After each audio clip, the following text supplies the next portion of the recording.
Assalamualaikum warahmatullahi wabarakatuh. Nama saya Dimas Ramadana dan teman saya Putri Paramata Malau. Di sini saya akan membacakan hasil presentasi kami. Konsep akad. Dalam melakukan suatu kegiatan muamalah, Islam mengatur ketentuan-ketentuan perikatan akad. Ketentuan akad ini tentunya berlaku dalam kegiatan perbankan Islam. Uraian berikut ini merupakan konsep perikatan atau akad dalam hukum Islam yang dijelaskan secara umum dan singkat saja. 1. Pengertian perikatan akad. Istilah perikatan yang digunakan dalam KUH Perdata dalam Islam dikenal dengan istilah akad. Akad dalam bahasa Indonesia. Jumhur ulama mendefinisikan akad adalah pertalian antara ijab dan kabul yang dibenarkan oleh syara yang menimbulkan akibat hukum terhadap objeknya. Ikrar merupakan salah satu unsur terpenting dalam pembentukan akad. Ikrar ini berupa ijab dan kabul.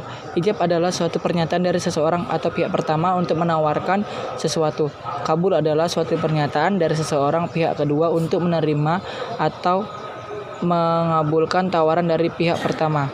Apabila antara ijab dan kabul yang dilakukan oleh kedua pihak saling berhubungan dengan bersesuaian, maka terjadilah di antara mereka. 2. Akad yang digunakan bank syariah. Akad atau transaksi yang digunakan bank syariah dalam operasinya terutama diturunkan dari kegiatan mencari keuntungan atau tijarah dan sebagian dari kegiatan tolong-menolong atau tabaruk. 3. Keterkaitan akad dan produk. Akad atau transaksi yang berhubungan dengan kegiatan usaha bank syariah dapat digolongkan ke dalam transaksi untuk mencari keuntungan atau tijarah dan transaksi tidak untuk mencari keuntungan atau tabamu. Akad dari transaksi tijarah yaitu mudharabah, salam, istisna, ijarah, waktina, ujar, saf, mudharabah, musyarakah, muazarah, asmasyakah, mukhabara. Sedangkan tabaruk yaitu wasiah, yad, dahmana, qard, qadahul asan, wakalah, kafalah, hiwalah, ran, hibah, wakaf, sedekah, hadiah. Dan ada akad bank syariah. Berbagai jenis akad yang diterapkan oleh bank syariah dapat dibagi ke dalam 6 kelompok pola, yaitu 1. Pola titipan seperti wadiah, yad mana, dan wadiah, yadondah mana. 2. Pola pinjaman seperti qard dan qardul hasan. 3. Pola bagi hasil seperti mudharabah dan musyarakah. 4. Pola jual beli seperti murabahah, salam, dan istisna. 5. Pola sewa seperti ijarah dan ijarah wa iktina. Dan 6. Pola lainnya seperti wakalah, kafalah, hiwalah, ujur, saf, dan ran. Dan akad pola titipan. Akad berpola titipan wadiah ada 2, yaitu wadi yad amanah dan wadiah yad amanah. Pada awalnya bentuk yad almanah, tangan amanah, yang kemudian dalam perkembangan memunculkan yad amanah, tangan penanggung. Ayah wadiah yad amanah ini akhirnya banyak dipergunakan dalam aplikasi perbankan syariah dalam produk-produk pendanaan. 1. Wadiah yad mana. Secara umum wadiah adalah titipan murni dari pihak penitip kepada pihak penyimpan atau muwaddi.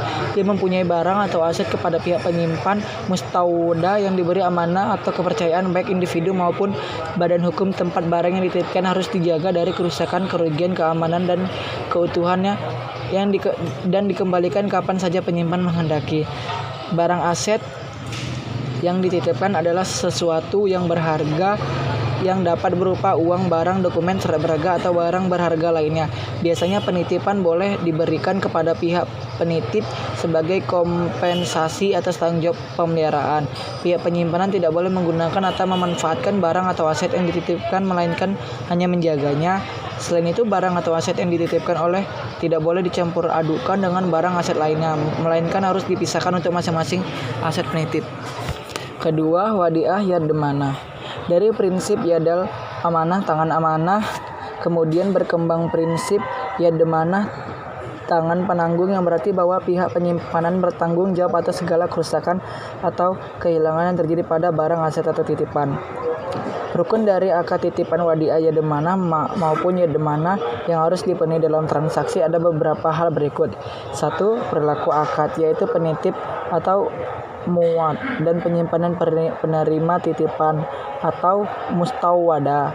Kedua, objek akad, yaitu barang yang dititipkan. Dan ketiga, sigha, yaitu ijab dan kabul. Sementara itu, syarat wadiah yang harus dipenuhi adalah syarat bonus sebagai berikut. 1. Bonus merupakan kebijakan penyimpan, dan 2. Bonus tidak disyaratkan sebelumnya. Dan akad pola pinjaman. Satu-satunya akad berbentuk pinjaman yang diterapkan dalam perbankan syariah adalah qard dan turunnya qardul hasan. Karena bunga dilarang dalam Islam, maka pinjaman qard maupun qardul hasan merupakan pinjaman tanpa bunga. Lebih khusus, pinjaman qardul hasan merupakan pinjaman kebajikan yang tidak bersifat komersial tetapi bersifat sosial. 1. Pinjaman qard. Qard merupakan pinjaman kebajikan tanpa imbalan, biasanya untuk pembelian barang-barang fungsible, yaitu barang dapat diperkirakan dan diganti sesuai berat, ukuran, dan jumlahnya. Objek dan pinjaman qard biasanya adalah uang atau alat tukar lainnya. Sales 1992 yang merupakan transaksi pinjaman murni tanpa bunga ketika peminjam mendapatkan uang tunai dari pemilik dana. Dalam hal ini bank dan hanya mengembalikan pokok utang pada waktu tertentu di masa yang akan datang. Rukun dari qard atau qardul hasan dalam transaksi ada beberapa. 1. Perlunya akad, yaitu murtad atau peminjam, pihak yang membutuhkan pihak yang memiliki dan dana pemberi pinjaman. 2. Objek akad, yaitu qard atau dana. 3. Tujuan, yaitu iwad berupa pinjaman tanpa imbalan pinjam. 4. Sigha, yaitu ijab dan kabul. Sedangkan syarat dari akad dan usaha hasan yang harus dipenuhi dalam transaksi itu 1. Kerelaan kedua dari belah pihak. Dan akad pola bagi hasil. Akad bank syariah yang utama dan paling penting yang disepakati oleh para ulama adalah akad dengan pola bagi hasil dengan prinsip mudharabah. 1. Dan musyarakah. 1. Musyarakah. Musyarakah merupakan istilah yang sering dipakai dalam konteks skim pembiayaan syariah. Istilah ini berkonotasi lebih terbatas pada istilah syirkah yang lebih menggunakan dalam fikih Islam. Musyarakah merupakan akad bagi hasil ketika 2 atau lebih pengusaha milik dana atau modal bekerja sama sebagai mitra usaha membiayai investasi usaha baru atau yang sudah berjalan. Mitra usaha pemilik modal berhak ikut serta dalam manajemen perusahaan, tetapi itu tidak merupakan keharusan. Para pihak dapat membagi pekerjaan mengelola usaha sesuai kesepakatan, dan mereka juga dapat meminta gaji atau upah untuk tenaga dan keahlian yang mereka curahkan dalam usaha tersebut.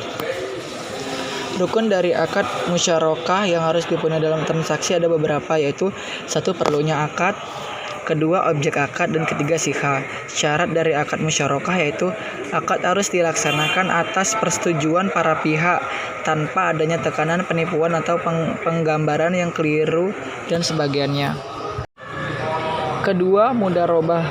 Secara singkat, mudharabah atau penanaman modal ialah penyerahan modal uang kepada orang yang berniaga sehingga ia mendapatkan persentase keuntungan. Sebagai suatu bentuk kontrak, mudharabah merupakan akad bagi hasil ketika pemilik dana atau pemodal, biasa disebut sababul mal atau robabul mal, menyediakan modal 100% kepada pengusaha sebagai pengelola, biasanya disebut mudarib, untuk melakukan aktivitas produktif dengan syarat bahwa keuntungan yang dihasilkan akan dibagi di antara mereka menurut kesepakatan yang ditentukan sebelumnya dalam akad. Rukun dari akad mudharabah yang harus dipenuhi dalam transaksi ada beberapa, yaitu 1. Perlu akad, 2. Objek akad, dan 3. Sigha. Sementara itu, syarat-syarat khusus yang harus dipenuhi dalam mudharabah terdiri dari syarat modal dan keuntungan. Syarat modal yaitu 1. Modal harus berupa uang, 2. Modal harus jelas dan diketahui jumlahnya, 3. Modal harus tunai bukan hutang, dan 4. Modal harus diserahkan kepada mitra kerja. Selanjutnya, akad pola jual beli.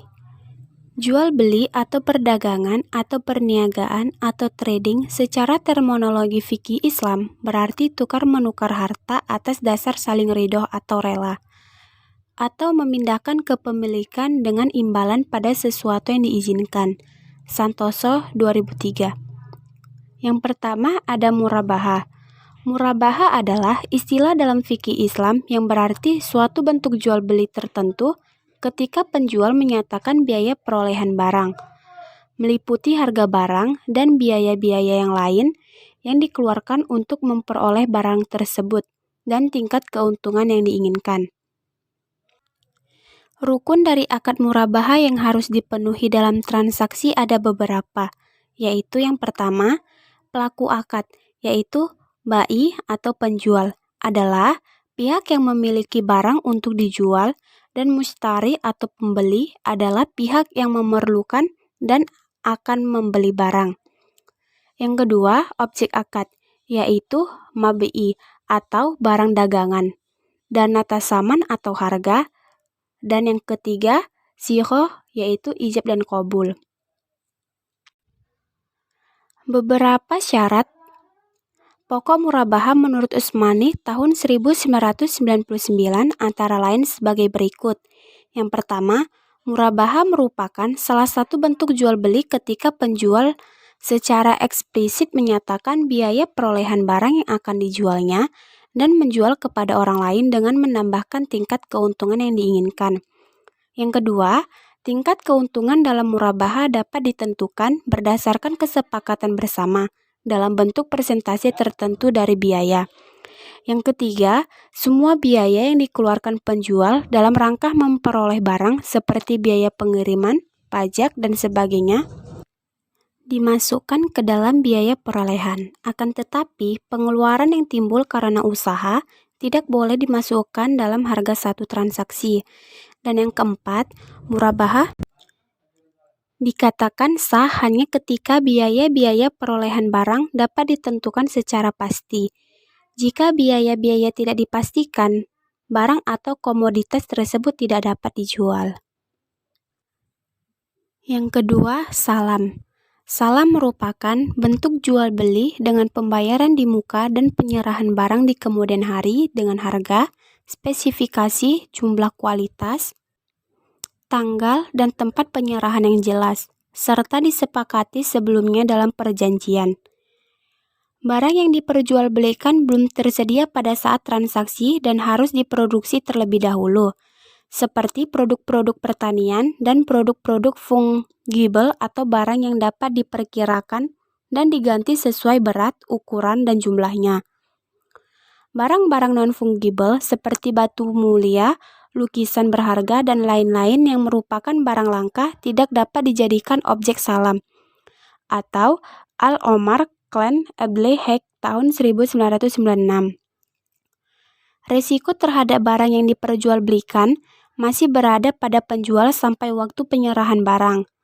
Pihak pembeli berhak untuk meneliti dan dapat menolak barang yang akan diserahkan apabila tidak sesuai dengan spesifikasinya awal yang disepakati. Rukun dari akad salam yang harus dipenuhi dalam transaksi ada beberapa, yaitu yang pertama, pelaku akad yaitu muslim atau pembeli adalah pihak yang membutuhkan dan memesan barang. Klan muslim ilaih atau penjual adalah pihak yang memasok atau memproduksi barang pesanan.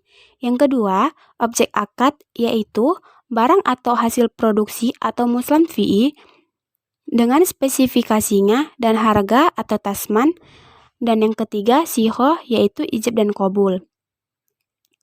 Syarat-syarat salam antara lain sebagai berikut. Yang pertama, pembeli harus membayar penuh barang yang dipesan pada saat akad salam ditandatangani.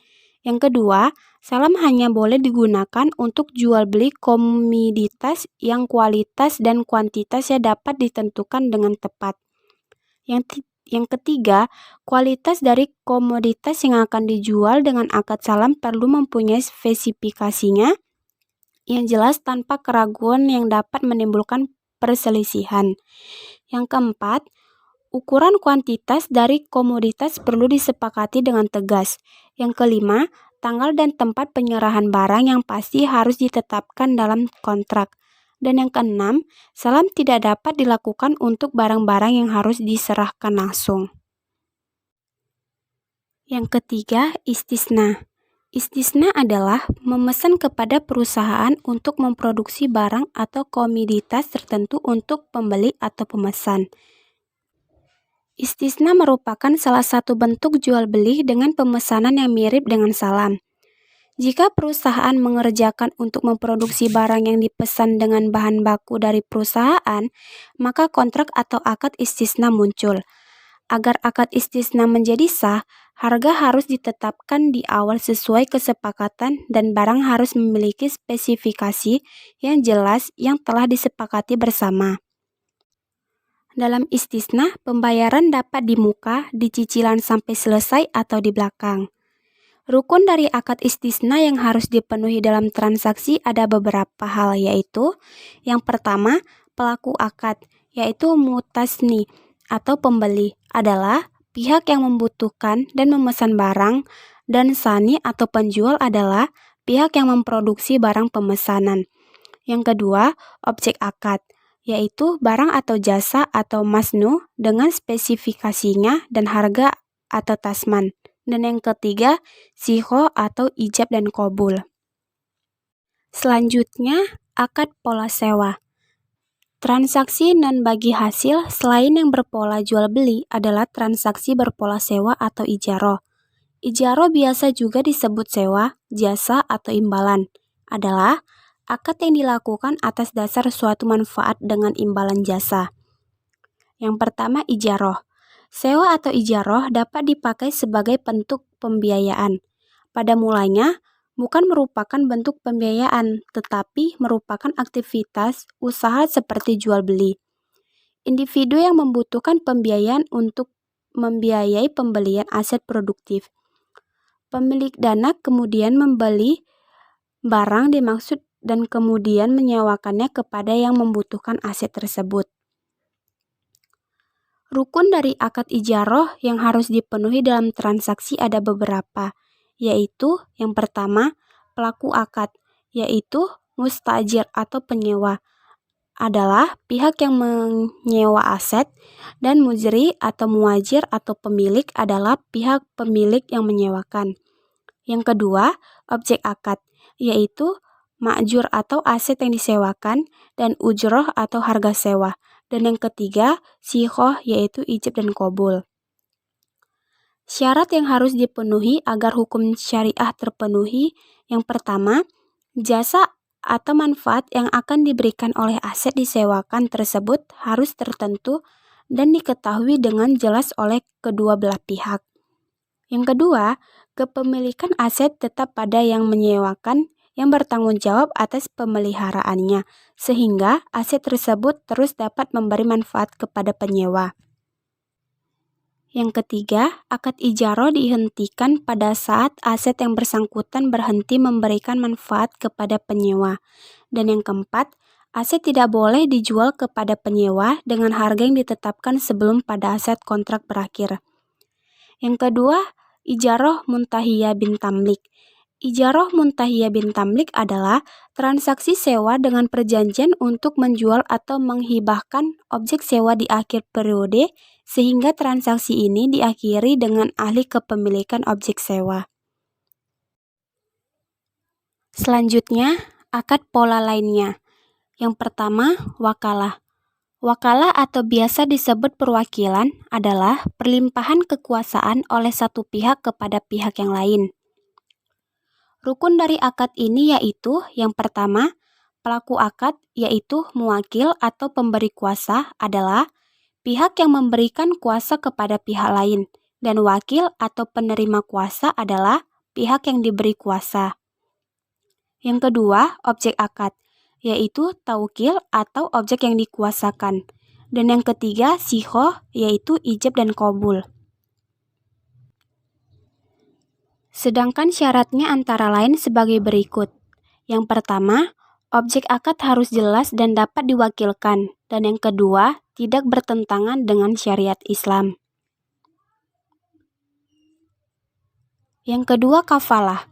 Kafalah adalah jaminan beban atau tanggungan yang diberikan oleh penanggung kepada pihak ketiga untuk memenuhi kewajiban pihak kedua atau yang ditanggung. Rukun dari akad kafalah yaitu yang pertama, pelaku akad yaitu kafil atau penanggung adalah pihak yang menjamin, dan makful atau ditanggung adalah pihak yang dijamin. Yang kedua, objek akad yaitu makful alaih atau tertanggung adalah objek penjamin, dan yang ketiga sihoh yaitu ijab dan qabul. Sedangkan syaratnya yaitu yang pertama, objek akad harus jelas dan dapat dijaminkan, dan yang kedua tidak bertentangan dengan syariat Islam. Yang ketiga, hawalah. Hawalah adalah pengalihan utang atau piutang dari orang yang berhutang atau berpiutang kepada orang lain yang wajib menanggungnya atau menerimanya. Rukun dari akad hawalah yaitu yang pertama, pelaku akad yaitu muhal adalah pihak yang berhutang, muhil adalah pihak yang mempunyai piutang, dan muhal alaih adalah pihak yang mengambil utang atau piutang. Yang kedua, objek akad, yaitu muhalabih atau utang, dan yang ketiga, sikhoh, yaitu ijab dan qabul. Sedangkan syaratnya, yaitu yang pertama, persetujuan para pihak terkait, dan yang kedua, kedudukan dan kewajiban para pihak. Yang keempat, ran. Ran adalah pelimpahan kekuasaan oleh satu pihak kepada pihak lain atau bank dalam hal-hal yang boleh diwakilkan. Atas jasanya, maka penerima kekuasaan dapat meminta imbalan tertentu dari pemberi amanah. Rukun dari akad ran yaitu yang pertama, pelaku akad yaitu rahin atau penyerahan barang dan murtahin atau penerima barang. Yang kedua, objek akad yaitu marhun atau barang jaminan dan marhun bih atau pembiayaan. Dan yang ketiga, sikhoh yaitu ijab dan qabul. Sedangkan syaratnya yaitu yang pertama pemeliharaan dan penyimpanan jaminan dan yang kedua penjualan jaminan. Yang kelima, sarf, jual beli valuta dengan valuta lain. Rukun dari akad ini yaitu yang pertama pelaku akad, yaitu penjual adalah pihak yang memiliki valuta untuk dijual dan pembeli adalah pihak yang memerlukan dan akan membeli valuta. Yang kedua, objek akad, yaitu sarf atau valuta dan si'ru sarf atau nilai tukar. Dan yang ketiga, sikhoh yaitu ijab dan qabul. Syaratnya yaitu yang pertama, valuta sejenis atau tidak sejenis. Apabila sejenis harus ditukarkan dengan jumlah yang sama. Apabila tidak sejenis, pertukaran dilakukan sesuai dengan nilai tukar. Dan yang kedua, waktu penyerahan. Dan yang keenam, ujr, imbalan yang diberikan atau yang diminta atas suatu pekerjaan yang dilakukan.